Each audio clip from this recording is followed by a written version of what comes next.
Hey, this is Amanda, women's health dietitian. And I'm Emily, nutritional therapy practitioner. And this is the You Menstrual podcast, where we help you navigate the confusing world of women's hormones and teach you how to have healthy periods.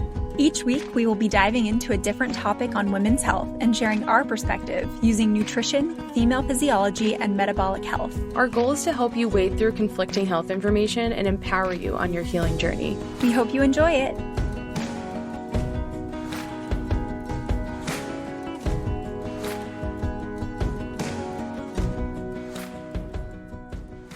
All right, in this episode, we are going to give you a crash course in minerals. And I know in our previous episode, we talked about creating a nourishing nutrition foundation, and all that is very important. Eating enough food, balancing your meals.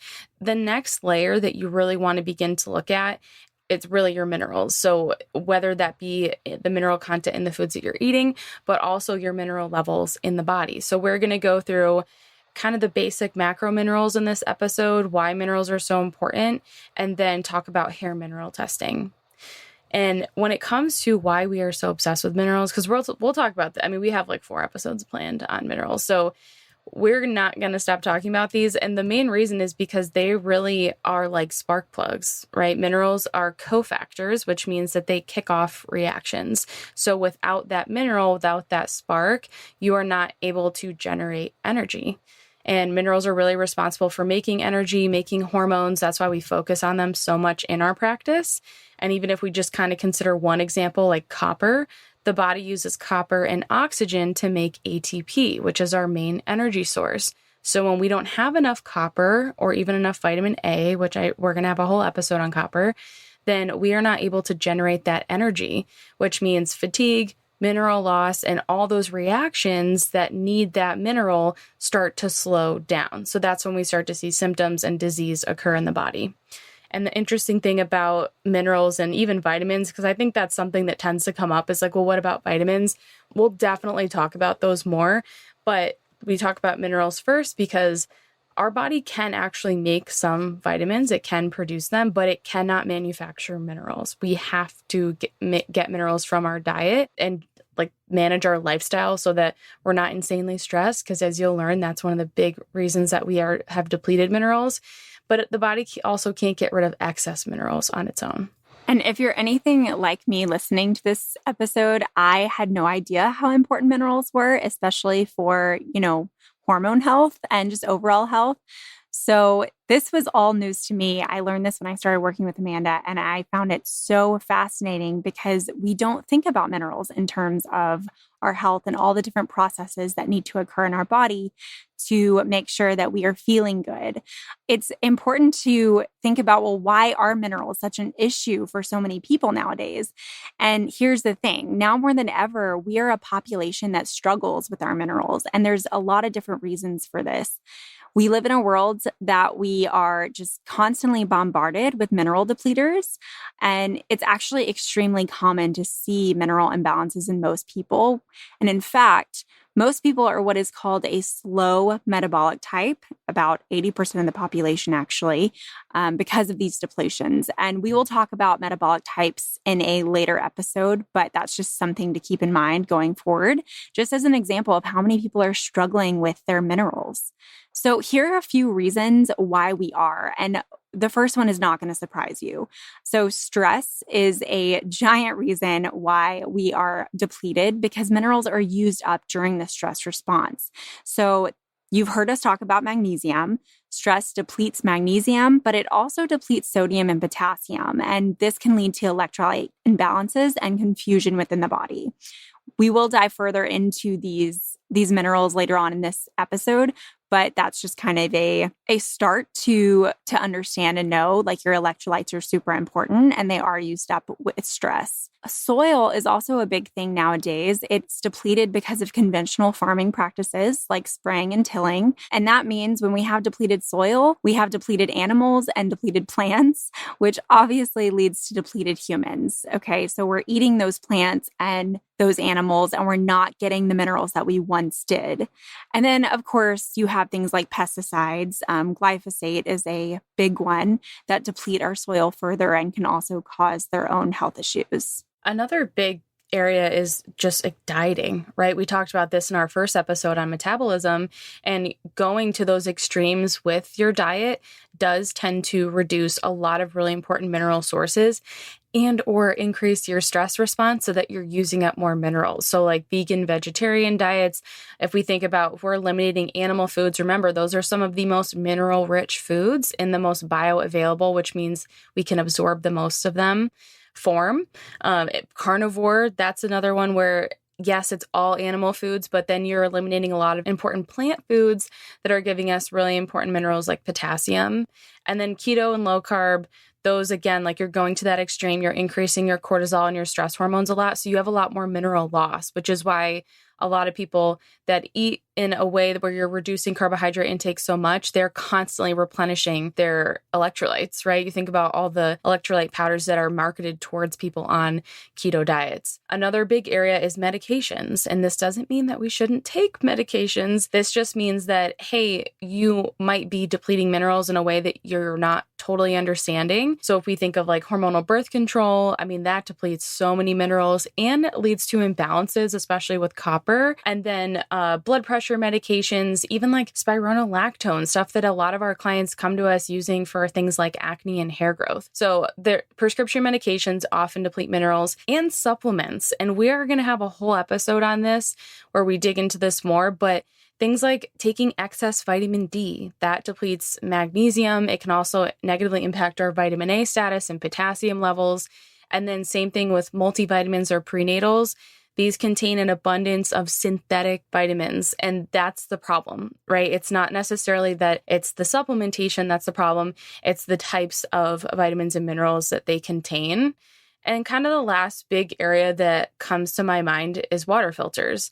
A lot of people are using water filters that strip all of the minerals out of their water. And obviously we need to be mindful because we want to have clean water, and our water is not the most amazing. So I understand the concern in wanting to use a water filter, but this tends to lead to very low mineral content in our water. And I feel like we talk about this all the time, Emily, with our clients, is like not overhydrating, right? And adding minerals back into your water using things like adrenal cocktails, which we'll talk about and we have a blog on if you can't wait for that episode. But basically, when we are drinking plain water, that's not how our bodies are meant to absorb water. Typically, we'd have an abundance of minerals in our water. We don't, regardless, even if you don't filter your water. There's typically not as many as we used to have. But when you do filter it, then all of a sudden your body's getting this plain water. You don't absorb it as well. You pee all of it out. And along with that, if you're peeing like all the time, I just think about all the women that are like drink a gallon of water a day. They're peeing constantly, and you are also peeing out a lot of minerals. So all these are just things to take into consideration. Most people struggle with mineral imbalance, and it's when you start to understand that stress, nutrition, lifestyle, all these things are going to impact it. And it's typically not just one thing. Right. So let's dive into our macro minerals and what the most important ones are and what they do in the body. So when we're referring to macro minerals, these are the first level minerals, and they're the minerals that our bodies need in the largest amounts.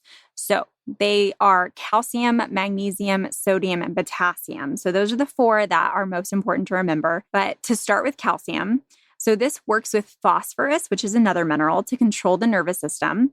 It helps maintain the pH in the body. It reduces lactic acid buildup, and it supports insulin release. So you never really think about calcium and its effect on insulin and blood sugar, but it actually does play a big role. And if calcium is too high in the body, which is actually very common in slow metabolic types, that's when you can start seeing a slower thyroid, restless leg issues, constipation, kidney stones. And then if it's too low, that's when you start seeing blood sugar issues and a more fight or flight state. So things like histamine issues and anxiety. So it is important to eat a diet that is rich in calcium because you're not going to get high levels of calcium through diet alone. It's going to be stress that's going to cause your calcium to rise. But to make sure that you are getting enough calcium in your diet, we'd always recommend good quality dairy. But if dairy is not an option for you, we also like eggshell powder. Bone broth is a really great source. Cooked leafy greens, and something we like called pearl powder, which you can buy that you just use to supplement with calcium. And one thing to consider is I know we're going to talk about hair testing next, but if you're looking at your hair test and a lot of people will see high calcium and then they want to limit their dairy products, you don't have to do that. So don't feel like that's going to contribute to high calcium on a hair test. Like Emily said, it's usually a stress thing.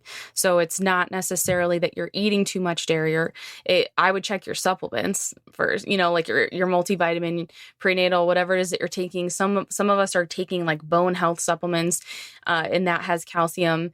But it's just, calcium is an interesting one. And yes, we didn't really mention bone health, and that's mainly because there's so much more to bone health than calcium. There are many other minerals in our bones. The next big one is magnesium. I feel like this is the one most people are the most familiar with because it's so popular. And even if you go on social media, you'll see a lot of people talking about magnesium. It's a very essential mineral. It fuels over 3,000 different reactions in the body. So like it's a very important spark plug, right? And it's also intracellular. So that means 99% of magnesium is inside the cell. And that's what we would see on a hair test. And if you're looking at your blood work, typically they're measuring your serum magnesium. That's only showing about 1% of your magnesium levels. We need magnesium for energy production, very similar to copper. It also is very important for blood sugar balance and managing healthy blood sugar levels. It's huge for our blood pressure, having healthy blood pressure.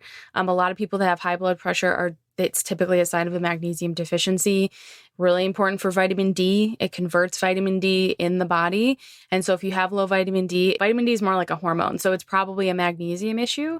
And it also helps relax our muscles, reduces inflammation. When we don't have enough of it, it tends to lead to depression, blood sugar issues, thyroid issues, anxiety, adrenal insufficiency. So basically, you just cannot respond to stress appropriately.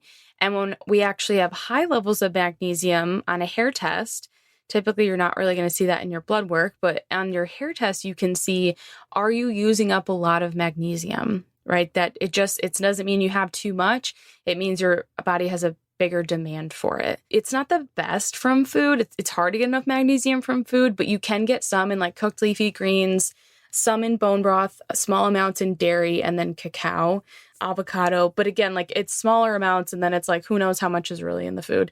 So we do often use supplements or topicals with people, but we'll talk more about that when we go into metabolic types in the next episode. The next mineral we want to highlight is sodium, which, as I mentioned earlier, is one of those important electrolytes that we need.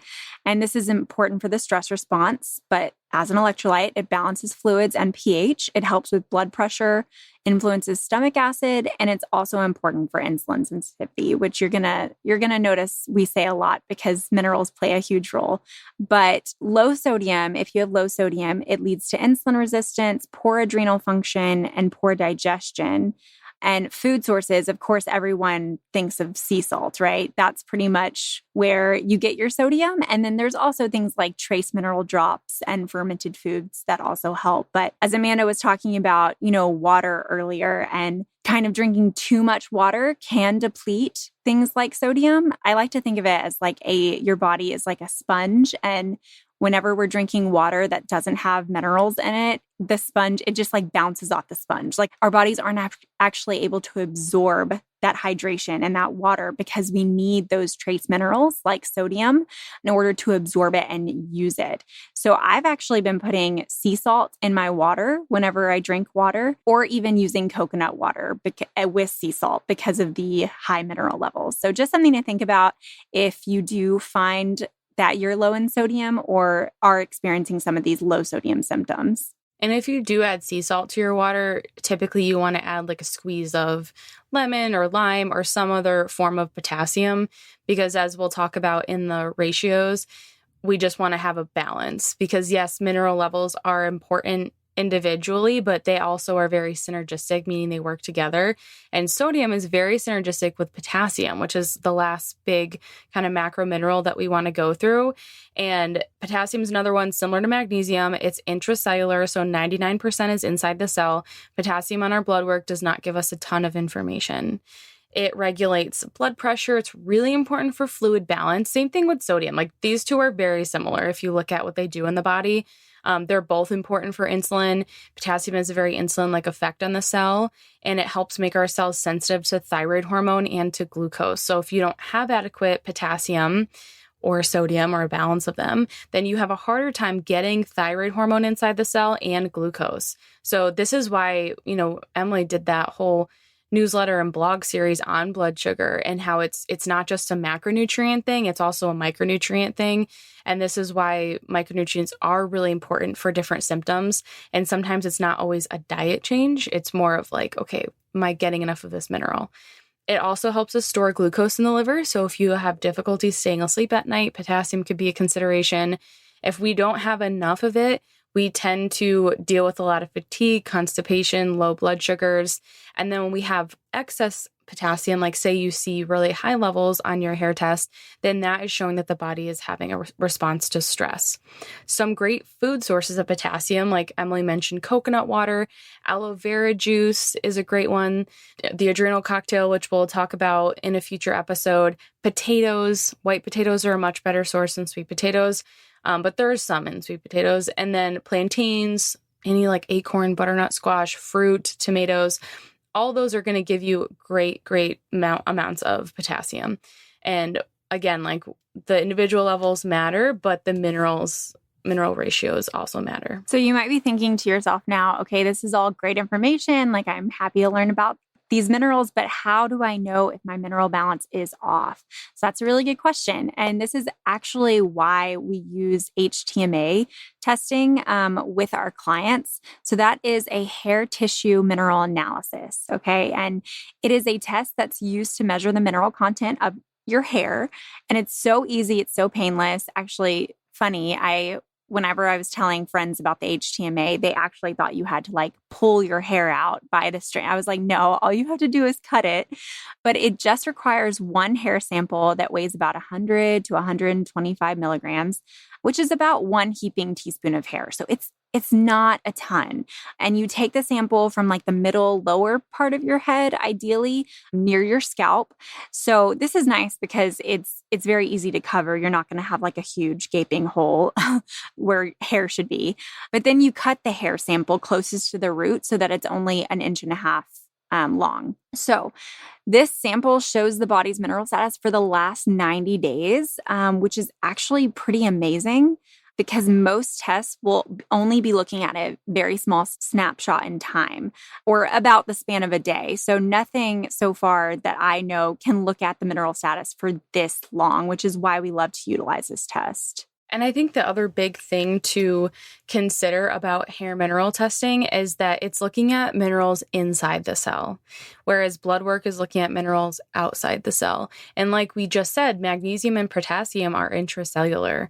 And it's just giving us a better snapshot of how you're using minerals, not just like, are they high or low? It's kind of like, okay, but what is your body using?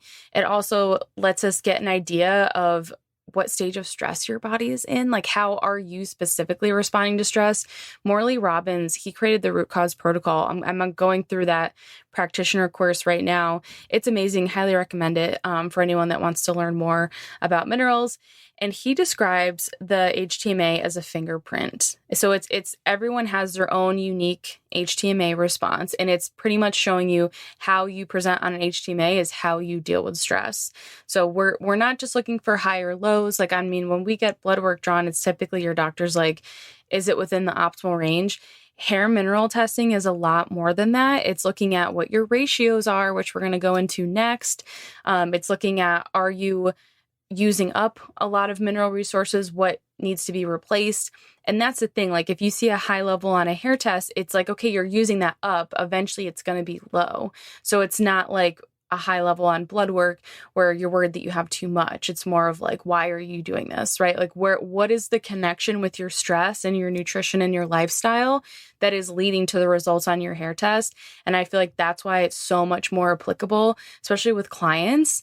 Like I think there's value to blood work, but it's not always as tangible to be like, okay, here's what we're going to do based off of this. I'm usually wondering, like, I wonder what's going on in your hair test that would give us more information about this. Right. And just to add to that, the hair test also can detect heavy metal toxicity, which is always really fascinating. And the Environmental Protection Agency concluded that using human hair testing may be more appropriate than blood or urine samples for evaluating trace minerals. So it's definitely a better option, in my opinion. Again, just because, like we said before, blood testing is really just one moment in time, right? So it doesn't mean that blood tests are bad. And if you're someone who, gets a physical once a year and likes to have your blood tests drawn and to look at that, that's great. It's definitely good information. And it does tell us a lot. But the best scenario is going to be having a combination of hair mineral analysis with blood work, right? So that's going to be the biggest picture that we have right now with, modern day technology. They both add their own value. So I would just say that if you are interested in what we're talking about, definitely look into hair testing. It's very affordable and very easy and painless to do. And we use Trace Elements Lab, TEI. And the thing you want to consider with getting a hair test done is you want to make sure that the lab doesn't have weird hair washing processes. So a lot of labs, there's a lot of hair testing labs out there. A lot of them use hair washing techniques prior to testing your sample, which will then change/dilute your results. So they're just not as accurate. There's not as much action that you can take after getting those test results. Whereas like Trace Elements, Analytical Research Labs is another great one. I just like the way the report from Trace Elements looks. I think it's so much easier to read and comprehend for people. I have used both before with clients. I just think that TEI is a lot more like viewer friendly. So that's another thing that you want to consider. You can purchase a hair test on our website, and we have our minerals course that we'll talk about at the end. But typically most labs, you have to get them from a practitioner. So some websites you can buy the hair test off their website, but if you contact the lab, they're going to tell you to find a practitioner. So I don't want to inundate the labs with emails. You would just want to Google like hair mineral testing near me and see how you can do it. So let's go into mineral ratios, right? Because that's the big thing that we are gathering from the hair test is not just your levels, but how they compare to each other. Because minerals are very synergistic, which means that the levels of one mineral is going to impact the levels of another mineral. And the first one that we're going to go through is the nervous system ratio. So this is our calcium phosphorus ratio.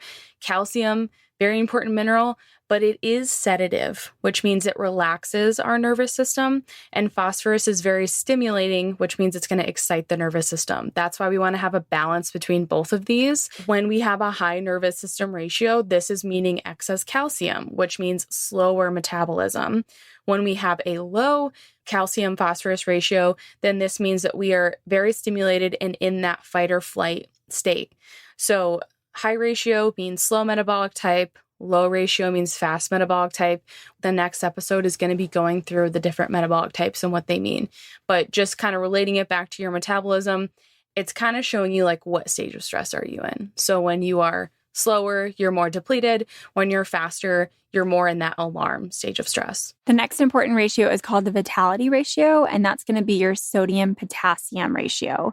It's interesting because each cell in the body has what's called a sodium-potassium pump, and this is responsible for getting nutrients inside the cell.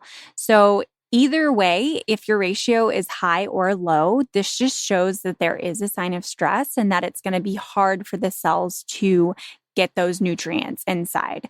So a high ratio, which is the high sodium, is going to look like mood swings and stress. And then the low ratio is going to look like maybe fatigue, some poor digestion, low functioning immune system, and carb intolerance. And I think what's important to remember about sodium and potassium is that, like Amanda said earlier, they work really well together in the body for so many different things. And the most important thing is remembering to keep these two in balance as much as possible.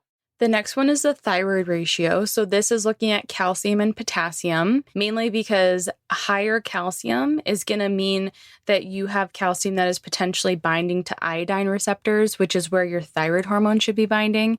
So high calcium means less spots for your thyroid hormone to bind. And then potassium is what makes our cells sensitive to thyroid hormone. So low levels of that's going to make it so that you have a harder time getting thyroid hormone inside the cell. So if you have a high ratio, that means slow thyroid hormone function. I say thyroid hormone because it's not your thyroid gland. This does not indicate if you are hypothyroid. This indicates how your body is able to utilize that thyroid hormone. And so high ratio usually means slower thyroid, fatigue, cold hands and feet, thinning hair, PMS, period problems, hormone issues. And then a ratio that is low is an indicator of hyperthyroidism. Again, not your thyroid, just how you're using the thyroid hormone. And it can lead to like anxiety, sleep issues, heart palpitations, low blood sugar, stuff like that. So again, like just because potassium is a really great mineral and it's super important, we still don't want excess because that can lead to kind of the opposite end of the thyroid spectrum. The calcium magnesium ratio is what's going to be called the blood sugar ratio. And we have talked about this on our Instagram before, how calcium and magnesium kind of are opposites of each other in terms of many different things, but blood sugar is a big one because magnesium inhibits insulin release and calcium does the opposite. So if you have a high ratio with a higher calcium, that's going to lead to lower blood sugar, which can actually often show up in like high fasting blood sugars. But a low ratio with a lower calcium is going to lead to higher blood sugars, which again can also lead to low blood sugars. So if you're thinking like, oh, well, I have high blood sugars or I tend to have lower blood sugars, it's not really the high or the low that matters as much as the fact that it's just dysregulated. And if your blood sugar ratio is out of whack, you're going to just have dysregulated blood sugar. Like that's the thing to keep in mind here. And this ratio can also be indicative of heart health since calcium and magnesium also impact blood pressure. So a very important one to remember.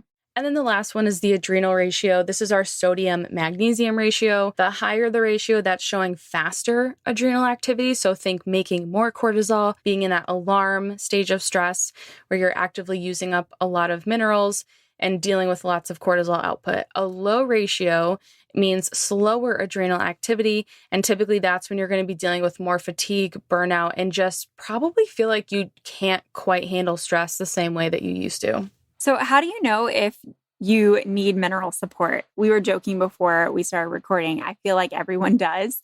And literally every symptom you can think of is a sign that your minerals probably need some support. But if I'm going to mention some more specific ones, I would say that if you are experiencing low energy and fatigue, high or low blood sugar, difficulty sleeping or even staying asleep, PMS symptoms like period pain, breast tenderness, hypothyroidism, low body temps and pulse, or poor appetite, these can all be signs. But there's even more kind of, I don't want to say hidden ones, but kind of less common ones that you think of, like oral health. For example, if you're getting cavities often, or if you're seeing your gums recede at a young age, this can be mineral depletions or imbalances as well. And then things like bone health. Obviously, we mentioned blood pressure issues, so your heart health. And then lastly, anxiety and depression are big signs as well. Yeah, I feel like this is one of those things where it's kind of like metabolism. Everything is a sign of mineral deficiencies or imbalances. So definitely not an exhaustive list, but I don't think anyone can, there's no harm done by looking at your mineral status. And so we're going to kind of go through that more over the next few episodes. The next one, we're going to talk about metabolic type on the mineral test, and then we're going to dig into the importance of copper and iron balance, because this is definitely one area that is very misunderstood when it comes to mineral and overall health. And then lastly, we're going to go into how to replenish your minerals through nutrition. That said, we want to let you in on our Master Your Minerals course. We have an online course. If you haven't already checked it out, it is available on our website. And it's such an exciting course. We are so thrilled to offer this to women, as many women as possible, because it breaks down all the different areas of a hair mineral analysis and it helps you understand your own results. So instead of working one-on-one with a practitioner, you can literally take this course and have all the information and knowledge you need to be able to take control of your own health and figure out what exactly is going on in your body according to your stress response and your mineral balance. So in the course, we guide you on what to do if certain levels are high or low and how to build your own protocol based on those results. But I think the most important takeaway from it is that you will be able to understand the test and how it relates to your body's stress response, which will give you so much knowledge and wisdom when it comes to healing whatever symptoms that you have. And then we also go into recommending further testing based on your results. So all that's in it as well. And really the goal is to have, we do the results reviews with people. We have our group program, we do some one-on-one, but there's only two of us, right? And there's only so many times that we can kind of go through this with people. So we wanted to make it more accessible so that you know how to read a hair test and then you can retest in the future, right? We don't just want it to be like a one-time thing. We want it to be something that you can utilize on your healing journey, which is basically never ending. And just kind of as things change in your life, like if you go through a super stressful time, if you feel like you're going backwards, you can have that power of saying, okay, I'm going to do a hair test. It's been like 6 to 8 months. I'm going to see where I'm at, and you'll understand how to read that. It's also nice to see progress, so we can't hang all our hats on lab work. I think it's really important to remember it's not everything, but it is a piece of the puzzle. So definitely check out the Master Your Minerals course. And if you need more support beyond that, we do have a monthly membership that people can join. One more thing to help you empower yourself to make the best decisions for your health. All right, we will see you in the next episode when we talk about metabolic types.